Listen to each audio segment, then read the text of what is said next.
Number 9 company account redemption of debenture. हमने company account में हमारे 3 चैप्टर हैं। पहला चैप्टर था issue of shares, second chapter issue of debentures and third chapter redemption of debenture. So all you know what is the meaning of debenture? Debentures mean loan. And what is the meaning of redemption? Redemptions mean repayment of loan. So simple language you can say repayment of loan or repayment of debentures. Meaning it means repayment of the number of debentures to the debenture holder. Simple language you can say repayment of debenture. Debentures can be redeemed either at par or at premium. हमने पढ़ा था last chapter में कि debentures can be issued at par, at premium और at discount.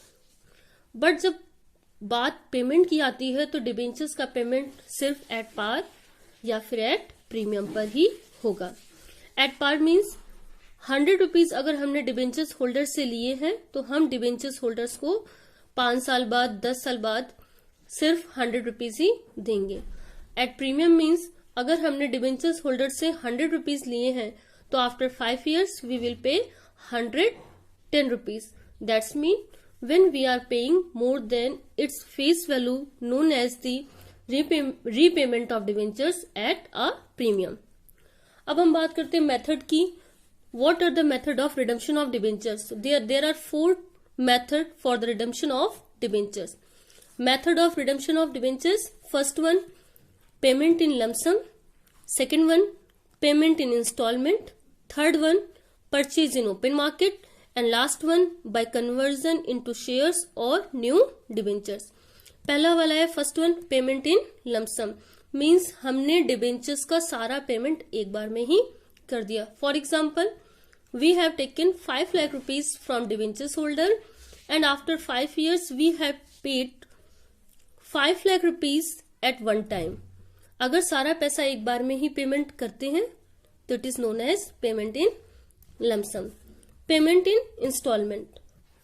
Company has taken loan from debenture holder of rupees 5 lakh and company told debentures holder in first installment company will pay only 2 lakh rupees and second installment company will pay only 1 lakh rupees and third installment company will pay 2 lakh rupees. So when company paying amount in installment, this is known as the payment in installment or draw by lot. Third जो हमारा method है, purchase in the open market. Company can purchase its own debenture from open market as a investment, as a assets. और last है हमारा by conversion into shares और new debentures. जब company debentures holder से पैसा लेती है, इशू के टाइम पर ही कंपनी को डिबेंचर्स होल्डर को एक्सप्लेन करना होता है कि कंपनी डिबेंचर्स होल्डर्स का पेमेंट किस तरीके से करेगी और अगर कन्वर्ट करेगी तो शेयर्स में या फिर डिबेंचर्स में। यानी कि 5 साल बाद कंपनी जब पेमेंट कर रही है तो डिबेंचर्स होल्डर्स को बोल रही है कि ठीक है, 5 साल के लिए आप हमें लोन दीजिए, 5 साल के लिए आप हमें पैसा दीजिए और 5 साल बाद आप हमारी कंपनी के शेयर होल्डर्स बन जाओगे, या फिर आफ्टर 5 year आपके डिबेंचर्स को हम नए डिबेंचर्स में कन्वर्ट कर देंगे। This is known as the conversion of debentures. Start